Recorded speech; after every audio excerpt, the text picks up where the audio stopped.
আসসালামু আলাইকুম ভিউয়ার্স। টেকজি বাংলার পক্ষ থেকে আমি নাসিম আছি আপনাদের সাথে। আজকের ভিডিওতে আমি আপনাদেরকে দেখাবো আপনার অ্যাডসেন্স অ্যাকাউন্টে যদি your payment are currently hold action is required please release payment. তো এই সমস্যাটি যখন আপনার দেখা দিবে তখন আপনি এই সমস্যাটিকে কিভাবে দূর করবেন। তো একটা মজার বিষয় হলো যে এই সমস্যা নিয়ে আমি যখন প্রথম পড়েছি আমার অন্য অ্যাকাউন্টে, তখন আমি ইউটিউবে পর্যাপ্ত পরিমাণে টিউটোরিয়াল সার্চ করেছি, কিন্তু কোনো টিউটোরিয়াল আমার ভাগ্যে জোটেনি যেটা দেখে আমি এটার সমাধান নিতে পারি। কিন্তু নিজে নিজে যখন আমি এটার সমাধান পেয়েছি, ফাইনালি আমি আজকে আপনাদের সাথে এটা শেয়ার করতেছি, কারণ এটা আপনাদের অনেকের জন্য খুবই গুরুত্বপূর্ণ। কারণ আপনি যদি এটা থেকে দেখতে পারেন এবং বুঝতে পারেন ভালোভাবে, আমি যদি আপনাদেরকে বুঝিয়ে দিতে পারি, আপনি আপনার সমস্যার সমাধান পেয়ে যাবেন। তো দেখতে পাচ্ছেন এটা হচ্ছে আমার ইউটিউব চ্যানেল। এখানে আমার প্রায় আরপিএম থাকে প্রায় $10, আর এখানে আমার সিপিএম প্রায় 199, মানে $200 মতো। তো এইভাবে আপনারা কিভাবে আপনার ইউটিউব চ্যানেলে ইনকাম করবেন সে বিষয়ে যদি আপনারা ভিডিও চান, আমি আপনাদেরকে সেই টপিকের উপর ভিডিও দেওয়ার চেষ্টা করব। তো একটা মজার বিষয় দেখেন, এখান থেকে আমি যদি আপনাদেরকে দেখাই, আমার কন্টেন্টগুলো কিন্তু একটা বাংলাদেশি কন্টেন্ট, কিন্তু তারপরেও আমার এরকম ধরনের সিপিএম থাকে। তো ব্যাপারটা অত্যন্ত মজার একটা ব্যাপার। আপনারা যারা এভাবে ইনকাম করতে চান তারা আমাকে ইনবক্স করতে পারেন অথবা আমার কমেন্ট বক্সে জানাতে পারেন, আমি আপনাদেরকে এই বিষয়ে ধারণা দেওয়ার চেষ্টা করব। তো এখন আসেন আমরা এই সমস্যাটির সমাধান কিভাবে করব। এর জন্য প্রথমে আপনার অ্যাড্রেস দরকার হবে। আপনি অ্যাড্রেসটা ঠিক এরকমভাবে লিখে নেবেন, আপনার যে অরিজিনাল অ্যাড্রেসটা, অর্থাৎ আপনার এনআইডি কার্ডের যে অ্যাড্রেসটা রয়েছে সেই এনআইডি কার্ডের অ্যাড্রেসটা আপনি ঠিক ওভাবে লিখে নেবেন। এখন দেখেন এনআইডি কার্ডের অ্যাড্রেস যখন আপনার লেখা হয়ে যাবে, তারপর আপনি আপনার এনআইডি কার্ডটিকে ঠিক এভাবে এডিট করে স্ক্যান করে এরকমভাবে করে নেবেন। আপনি চাইলে আপনার ফোন থেকে ছবি তুলেও কিন্তু এরকম করে নিতে পারেন। তো আমার এনআইডি কার্ডটি রেডি আছে এবং অ্যাড্রেসটি আমার রেডি রয়েছে। এখন আমার যে কাজটা করতে হবে, এখন আমার এখান থেকে অ্যাকশন বাটন উপর ক্লিক করতে হবে। তো অ্যাকশন বাটন উপর ক্লিক করার পরেই কিন্তু কাজটা খুব সহজ না, কারণ এখানে আমাদেরকে যেটা করতে হবে, দেখেন এখান থেকে আমরা ম্যানেজ সেটিংসের উপর ক্লিক করব। কারণ প্রথমে আমরা দেখে নেব যে আমাদের আইডেন্টিটা, আমরা যে এনআইডি কার্ড দিয়ে সাবমিট করতেছি বা আমরা যেখানে চিঠিটা আনবো সেই অ্যাড্রেসটা আমাদের ঠিক রয়েছে কি না। যদি ঠিক না থাকে তাহলে কিন্তু আমাদের অ্যাডসেন্স অ্যাকাউন্টে ডিসেবল হওয়ার সম্ভাবনা রয়েছে। তো দেখেন এখানে আমাদেরকে বলছে কি পেমেন্টস অ্যাকাউন্ট আইডি, এটা আমাদেরকে ঠিক করতে হবে না, এবং এইগুলো আমরা পেমেন্ট অ্যাকাউন্টের এখানে যেগুলো আছে এগুলো আমরা কিছুই ঠিক করব না। আমরা চলে যাব নিচের দিকে। নিচের দিকে গিয়ে এখান থেকে দেখতে পাচ্ছেন নেম অ্যান্ড অ্যাড্রেস যে অপশনটা রয়েছে, এই নেম অ্যান্ড অ্যাড্রেসের এইখানে আমরা পেন আইকনের উপর ক্লিক করব। দেন এখন আমাদেরকে যেটা করতে হবে, এখানে আমাদের নামটাকে যেরকমভাবে এনআইডি কার্ডে রয়েছে ঠিক সেরকমভাবে আমাদেরকে দিতে হবে। তার জন্য আমরা এখান থেকে কি করব, এই নামটাকে কপি করে নিব। তো যদিও আমার ওই আগের নামটা আর এই নামটা সেম রয়েছে, তারপরও আমি কিন্তু এটা আবার অ্যাগেন করে দিচ্ছি। এখন আসেন এখানে আমাদেরকে অ্যাড্রেস দিতে হবে।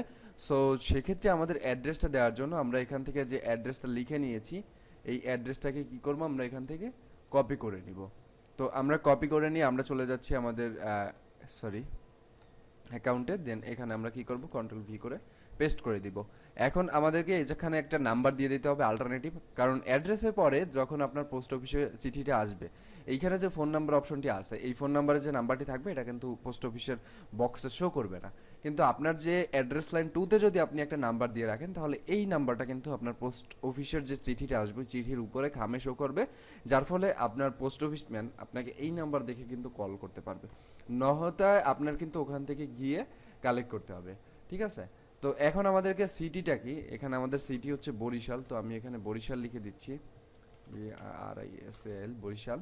এখন আমাদের পোস্টাল কোডটা আমি লিখে নিয়েছি, এখানে রয়েছে, হ্যাঁ 8530। এটাকে আমি কি করব, কপি করে চলে যাব আমাদের অ্যাকাউন্টে পাইটেকে। দেন এখান থেকে পেস্ট করে দিব এবং এখানে আমরা একটা নাম্বার দিয়ে দেব। সো আমি এই নাম্বারটি হুবহু কপি করে ওখানে দিয়ে দিচ্ছি। দেখতে পাচ্ছেন আমার নাম্বার দেওয়া হয়ে গিয়েছে। দেন এখন আবার আমি একটু মিলিয়ে নেব যে আমার সব কিছু ওকে আছে কিনা। হ্যাঁ, আমার সব কিছু এখন ওকে রয়েছে। জাস্ট এখন আমাদেরকে কী করতে হবে, এখান থেকে সেভ বাটনের উপর ক্লিক করে দিবে। তো একটা কথা মনে রাখবেন, এই চান্সগুলো কিন্তু আপনি অ্যাড্রেস ভেরিফাই করার পরে আর পাবেন না। সো যা কিছু চেঞ্জ করার অ্যাড্রেস ভেরিফাই করার আগে আপনি কিন্তু চেঞ্জ করে নেবেন। তো আমাদের সব কিছু কিন্তু এখন চেঞ্জ হয়ে গিয়েছে। তারপর আমি একটু হোম থেকে এসে এবং অ্যাকশনে গিয়ে এখন আমি আবার একটু চেক করে নিব আসলে যে আমার এই ইনফরমেশনগুলো সেভ হয়েছে কিনা। দেখেন এখান থেকে ম্যানেজ সেটিংসে চলে যাবেন। ম্যানেজ সেটিংসে গিয়ে আপনি দেখে নেবেন যে আপনার সব কিছু আসলে চেঞ্জ হয়েছে কিনা। দেখেন আমাদের সব কিছু এখন চেঞ্জ হয়ে গিয়েছে। এখন আমরা কি করব, এখান থেকে জাস্ট অ্যাকশন বাটন উপর অ্যাগেন ক্লিক করব। অ্যাকশন বাটন উপর ক্লিক করার পরে আমাদেরকে যেটা করতে হবে, এখান থেকে ভেরিফাই নাও বাটন উপর ক্লিক করতে হবে। সো আমরা যখন ভেরিফাই নাও বাটনের উপর ক্লিক করবো আমাদেরকে এরকম একটা বক্স দিবে, এই বক্সটাতে আপনারা পড়ে নেবেন your valid government issued photo ID with full name clearly visible, মানে আপনার এনআইডি কার্ডের ফটোটা যেন খুব ভিজিবল হয় সেটা বলতেছে। দেন এখান থেকে টিক মার্ক করে আপনি কি করবেন, বিগিন ভেরিফিকেশনের উপর ক্লিক করবেন। সো আপনার লিগ্যাল নামটা এখানে ব্যবহার করতে হবে। লিগ্যাল নামটা কি আমাদের, এই যে আবু জাফর।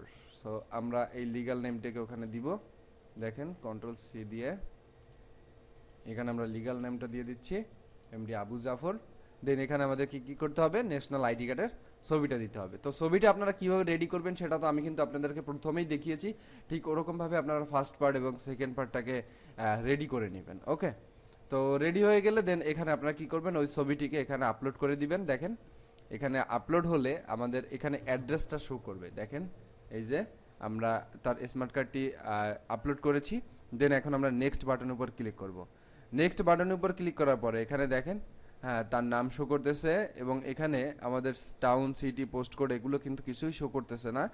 কারণ হচ্ছে এখানে আমাদের কিন্তু তার যে অ্যাড্রেসটা, ওই অ্যাড্রেসটা আমরা ওরকমভাবে দিইনি। দেখেন আমাদের সব কিছু এখন ওকে আছে, আমরা আগের অ্যাড্রেসটি শো করিয়েছি, এই যে সব কিছু আমরা দিয়ে দিয়েছি। দেন এখন আমরা কি করবো, এখান থেকে সাবমিট বাটনের উপর ক্লিক করে দিব। তো আমরা যখন এখান থেকে সাবমিট বাটনের উপর ক্লিক করব আমাদের এটি পেন্ডিং অবস্থায় থাকবে, মানে আমাদের অ্যাড্রেস ভেরিফাইটা পেন্ডিং অবস্থায় থাকবে, এবং এটা কিন্তু মোটামুটি দেখা যাচ্ছে যে আপনার 24 ঘন্টার মধ্যে বা 72 ঘন্টার মধ্যে এটা আপনার অ্যাপ্রুভাল নিয়ে নেবে। দেখেন আমাদের এটা হয়ে গিয়েছে, এবং এখানে কি লিখেছে, ভেরিফিকেশন ইন প্রোগ্রেস। দেন এখান থেকে আপনারা গট ইট করে দিবেন, এবং এখানে আপনাদের যে লাল এটা ছিল, এই দেখেন your identity verification is in progress, please allow few days for verification, মানে আমাদেরকে কিছু দিনের জন্য অপেক্ষা করতে হবে এই ভেরিফিকেশনটার জন্য। সো আমরা এখন কিছুদিন একটু অপেক্ষা করব, তাহলে হবে কি, দেখেন আমাদের এই অ্যাড্রেসটা ভেরিফাই হলে আমাদের জিমেইলে একটা জিমেল চলে আসবে, এবং তারা আমাদেরকে জিমেইলের মাধ্যমে জানিয়ে দিবে।